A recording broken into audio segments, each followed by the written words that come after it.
না না আপনি ভাগনা আগে যাইতে পারবেন না তো। তো এই চরে আসে সেই কুড়িগ্রামের ভাইরাল তাজু ভাইয়ের কথা মনে পড়ে গেল। হয়তো বেঁচে থাকলে কখনো কুড়িগ্রাম চরে দেখা ভ্রমণ করা ভালো, ভ্রমণ করলে অনেক জ্ঞান বাড়ে। আপনি তো অনেক দৌড়াতে পারেন দেখলাম। হালকা পাতলা মামা। আমরা এখন ফ্রেশ পদ্মার পানি খাবো। এই যে হ্যালো বন্ধুরা, welcome to new another blog video. তো আমরা এখন যাচ্ছি তাজু ভাই আছে আমাদের সঙ্গে, কিন্তু সেই চরে যাচ্ছি, মানে তাজু ভাইয়ের চর না, এটা হচ্ছে রাজশাহী পদ্মার চর। চর খিদিরপুর, এটা চর মাথার দিয়ে এদিকে না, আর চরখানপুর আজিজুল ভাইয়ের চর এদিকে। তো আমরা যাচ্ছি কোন চরে? ওই খিদিরপুরে, চর খিদিরপুর। তো আমরা এখন চর খিদিরপুরে যাবো। আমাদের মোটামুটি নৌকা পড়ে গেছে, হয়তো আর 2-3 জন লাগবে। আর একদম উত্তাল পদ্মা এখন শুকে গেছে। আর আমরা মূলত একদম মুক্ত মঞ্চের এই দিক দিয়ে, এই চরের নামটা কি, এটা মানে ঘাটের নামটা কি?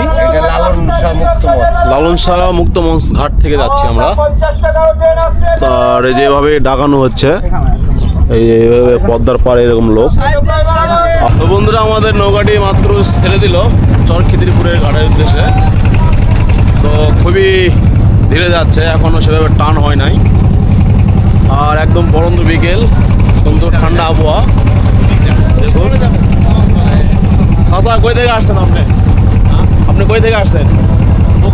বগুড়া থেকে। আমার পাশে আছে আমার নয়ন মামা, আর আমার পিছনে আছে আমার কম্পিউটার প্রশিক্ষক কাদের স্যার, সব অনেকে আছে নাম। আমরা সব ধামরাটবাসী। আমরা সব ধামরাটের। আর আমাদের চরে এবার যাওয়ার জন্য যাওয়া আসা মোট একবারে 50 টাকা করে নিচ্ছে। তো মোটামুটি নৌকা এখন ছেড়ে দিল। আমাদের যাইতে আসতে প্রায় 15 মিনিট সময় লাগবে। আধা ঘন্টা না 20 মিনিট এরকম। তো ওখানে যে আমরা চায়ের দোকান পাই, মহিষের চা। তো বন্ধুরা, এই হচ্ছে আমাদের নৌ ভ্রমণ। জীবনে যাই করেন ঘুরতে হবে ভাই, টাকা নষ্ট করতে হলেও ঘুরতে হবে। এই সময়টা হয়তো কখনো আসবে না। অবশেষে আমরা এই চরে এবার চলে আসলাম নৌকা করে, একদম চর খিদিরপুরের চরে। আর আমার কিছুটা দূরে একদম ভারতের সীমান্ত, ভারতের মুর্শিদাবাদ। আর নদীর ওপার বাংলাদেশ সব থেকে পরিষ্কার শহর রাজশাহী। আর এখন যে চরা আছি, এটা চর খিদিরপুর চর বলে। তো এত সুন্দর একটা পরিবেশ রে ভাই, রে ভাই, আসলে দেখতে পারবেন একদম ধুধু বালু। আর ওই যে আমাদের গ্রুপ। তো আমরা এখানে বেশি দেরি করব না, সর্বোচ্চ আধা ঘন্টার মতো দেরি করব, যেহেতু সময় হাতে নাই। একদম ধুধু মরুভূমি, ধরতে গেলে রাজশাহীর সাহারা মরুভূমি এটা। এই সেই পদ্মার নদীর চর। তো খুব সুন্দর একটা পরিবেশ, অবশ্যই আপনারা ঘুরতে আসবেন। তো এই চরে আসে সেই কুড়িগ্রামের ভাইরাল তাজু ভাইয়ের কথা মনে পড়ে গেল। হয়তো বেঁচে থাকলে কখনো কুড়িগ্রাম চরে দেখা হবে, কিন্তু আমি এখন আছি রাজশাহীর বালুর পদ্মার চরে। তো এখানেই চলে আসে সেই ভাইরাল তাজু ভাইয়ের কথা মনে পড়লো।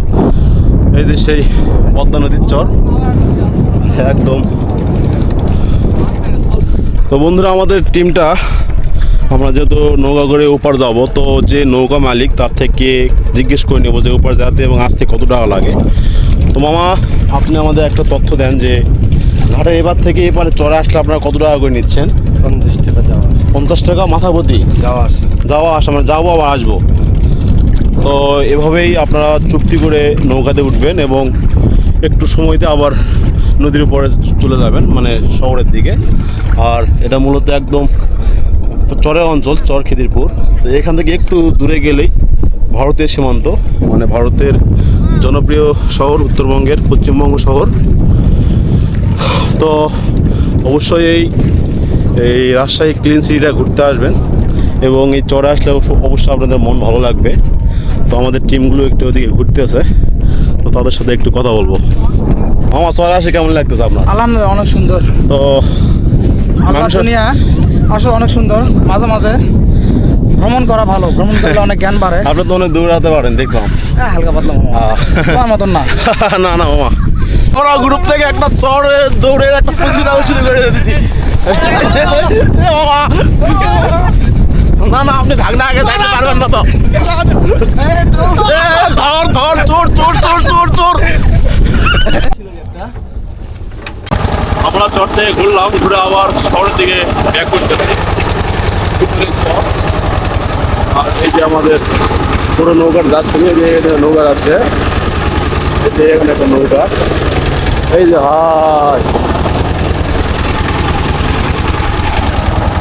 অনেক সীমিত সময়ের মধ্যেও ভালো একটা সময় কাটলো।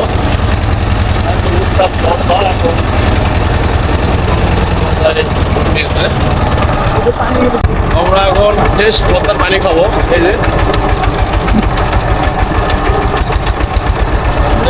কোনো ক্ষতি নাই, একদম একদম শুদ্ধ পানি।